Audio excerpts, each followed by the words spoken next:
Okay, I want to take a little bit of time out of class to kind of review with you for tomorrow for the exam that you're going to see, because a large portion of your exam tomorrow is going to be writing. Now, there is going to be a short little true-false question, all of about 4 questions, maybe 5, mixed in with some multiple choice questions, things we went over, and there will be a matching section for popular people in the 1920s and also vocabulary terms that we went over as well too. But a majority of it's going to be writing and putting your ideas on paper. So let's begin. So a couple things. What are you going to have to write? Well, you're going to have to identify post-World War I problems. Warren Harding and Calvin Coolidge, the kind of the highlights of their presidencies, or the lowlights, depending on which one you're talking about. Popular culture of the 1920s, we spent quite a bit of time on that, and we'll discuss the things that you need to understand about that. And then last but not least, assessing the decade. Was the 1920s roaring or boring, which ultimately means, was it a great time to be alive or was it a terrible time to be alive? All right, now I'm going to break down post-World War I problems into a couple slides here so you can understand what's going on. But please understand, you're going to have to write about a majority of these problems tomorrow and why they were problems, hence the bullet points. So, with the economy, when the World War I soldiers come back, that's fantastic for morale, and people are happy around the United States. But the effect that it has on the economy is really tough. Because remember, 4 million men go over to fight over there in the trenches of World War I. Now they're returning. And so all the people that filled in are now going to become unemployed. So we're going to see a rise in the unemployment as well. We will also see the government taking a step backwards in the economy. During World War I, they were an active participant, making sure that factories were living up to wage responsibilities. They were also making sure that people weren't being overworked, and so they had a certain number of hours a code that they put out for how many hours you could work. That's all gone. When the boys come back from World War I, the government takes a step back and we go back to laissez-faire. Well, what does that mean? Well, it means laissez-faire is government, get your hands off, you protect us, and that's about it. So the factory owners went back to the old ways of doing things. Your longer hours, your unsafe environments, your lower wages, if you will, and basically the idea of crushing unions where they stand too. So the economy had a wide variety of problems attached to it during the 1920s. The other thing that is also on the rise, besides unemployment, is nativism. This idea of U.S. policies and laws and actions should favor native-born people, people that were born there. And whenever we see nativism, we say it usually matches the economy. When things are going great and people have jobs and they have money in their pockets, nativism isn't an issue. But when things are bad and people lose their jobs and unemployment is at an all-time high, that's when nativism spikes. And we do see that during the 1920s. And we do see a rise in the KKK. Now, we told multiple stories about the KKK, about how to identify themselves in foreign environments. But the other thing that we did talk about is basically the specific examples now of how they terrorized African Americans with the lynchings, if you will. And we talked about the idea of surgery below the belt and all the other ideas that the Klan was doing to make life very difficult for African Americans in the 1920s. And we also see nativism start to creep up in our immigration policy, where the United States restricts the amount of people or puts a quota on the amount of people that are able to come here, specifically from like Eastern Europe and Asia and so on as well. Those are the two groups that are going to be specifically targeted by our immigration policy, because we're basically saying, we don't need you here. We're only limiting the open positions to a few. Okay, moving on. We also have the fear of communism, and we talked about this. With the origination of the fear of communism comes from in the 1920s. Remember that the bomb goes off on Wall Street, and we have individual bombs being mailed to prominent politicians and business leaders all around America. So there is a fear, a terrorist fear, if you will.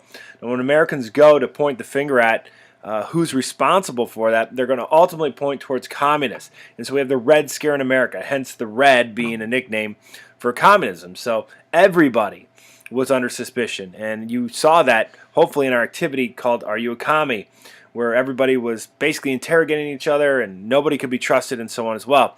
Well, the individual in charge of the Red Scare in America is going to be A. Mitchell Palmer. He will be the Attorney General, and he will be in charge of cracking down on communism. And he does it quite frankly, through un-American ways, with not telling people that they have the right to a lawyer, searching without warrants, destroying property, and so on as well. So he really goes overboard. But the other point that I want to make about this too is please understand there is a difference between capitalism and communism, and you're going to have to describe that tomorrow for the exam. You know, where capitalism, you're allowed to have private property. You compete against others who are doing the same thing as you, and ultimately there's going to be an unequal distribution of class systems. Now, communism, there's no private property. It's owned by the government. And more importantly, it is also no competition. And at the end of the day, there's no unequal class system in communism, okay? Everybody's equal as well. So please understand the major difference of that too. And please understand that the United States, especially the people living in the United States, are going to have specific problems with this particular line of reasoning here, which is communism. So please have a couple of ideas why Americans might not like communism in your belt tomorrow, because you're going to have to know them. Prohibition's another one that we talked about too. The banning of alcohol, the Anti-Saloon League, and their efforts to ban alcohol. And they were very much successful with that, with the 18th Amendment, where they banned alcohol. And, you know, they had a right to be. We talked about this where the average American drank 7 gallons of pure alcohol before Prohibition hit, and the effect that it had on their families and their jobs and society in general. But we do understand that just because it was banned via the 18th Amendment doesn't mean it works. And ultimately, it's a colossal failure because people find just different ways to drink. Hence the 21st Amendment that's going to kind of overwrite the 18th Amendment and allow Americans to drink again. Okay, the other thing is about the presidents, just in particular. With Warren Harding, understand that he comes into office promising to return things to the way they once were. And we know this. We did this activity. Whenever we think back to our time, whether it's grade school or middle school or so on, we think about the great times, not the bad times. And that's what he's promising America with the return to normalcy. Let's go back to the good times, not the bad times of the war and the problems that we're facing now. Now, the problem with he's got going on is the individuals that he's associated with, the Ohio Gang, a group of his friends, are obviously and outrageously corrupt. And they give him no help whatsoever during his presidency. Remember, he was asked once by a press member that said, "Mr. Harding, what words do you have for your enemies?" Mr. Harding said, "My enemies are not my concern. It's my friends.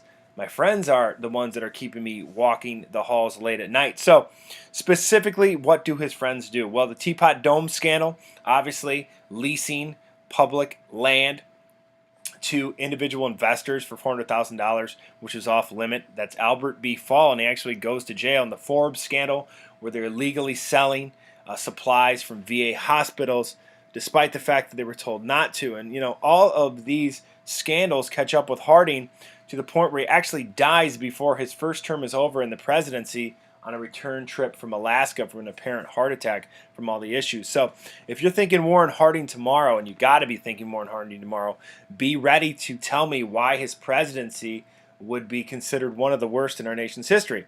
Moving on to Calvin Coolidge.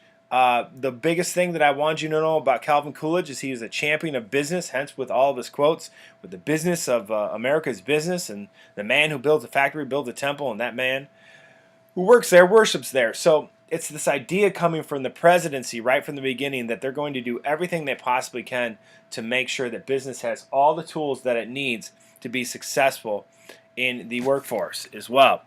Now, the other thing that I want you to understand is Calvin Coolidge is all going to be about laissez-faire too. So the old way of doing things, which are the bad wages, bad hours, bad safety precautions. More importantly, the lack of trust of unions, actually blacklisting union members, beating up union members who strike. That's all going to come back under Calvin Coolidge presidency, and who could forget all of his sweet nicknames that he had, like Silent Cal and Cool Cal and Cautious Cal.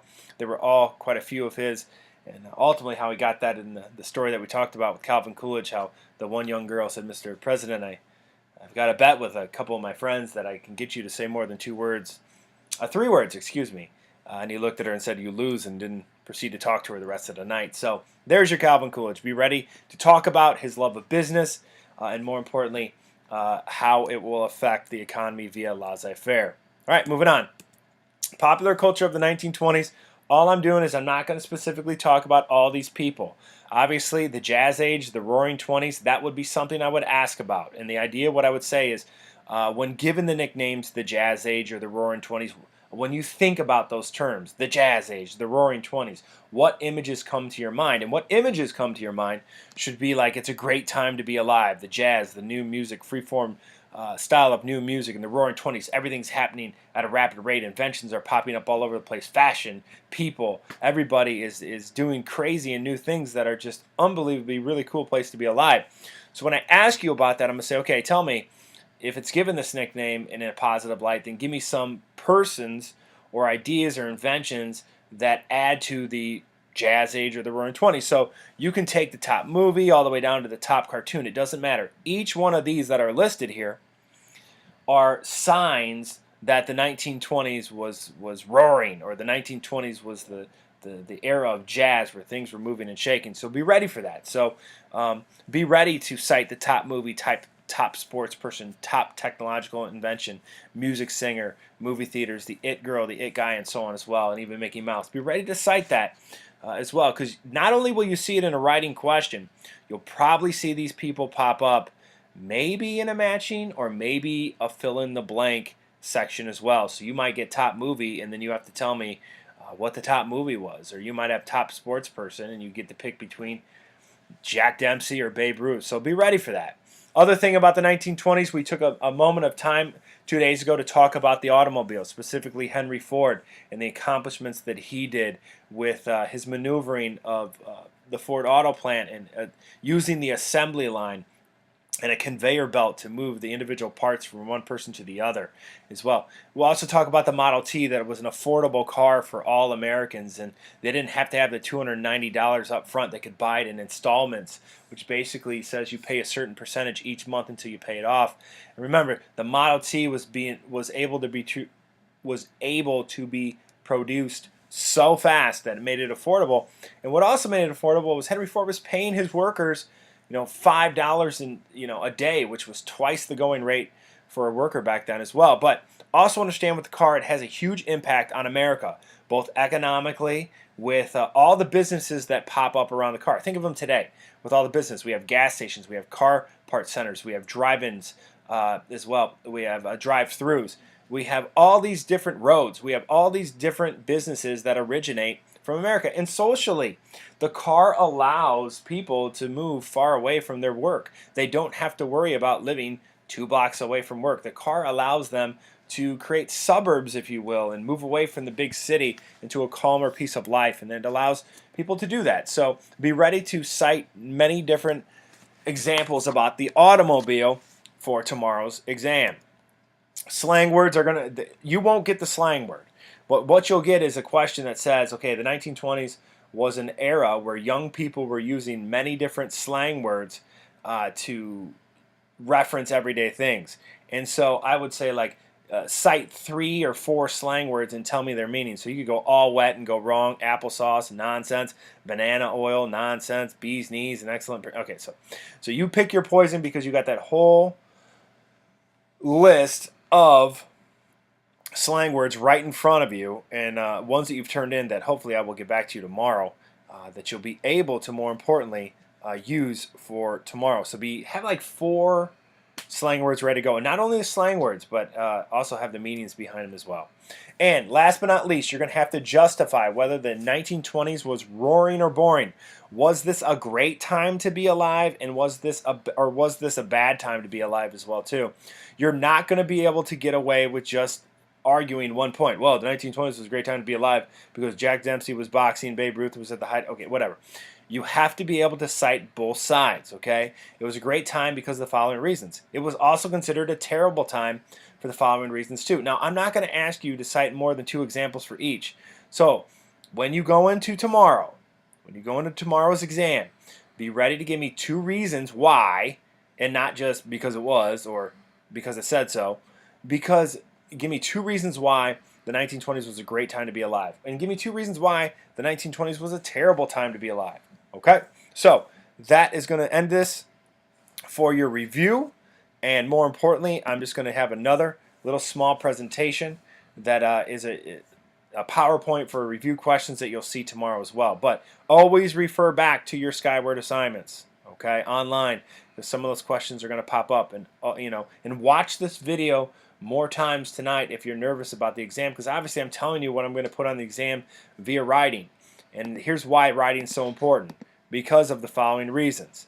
Because each individual true-false question is going to be worth 2 points, maybe 1 point. Each writing prompt that you are going to be responsible is going to be responsible for 8 points. So be ready for tomorrow. Any questions, concerns, or comments, make sure to email me right away and I can answer your question. Okay, see you on Monday.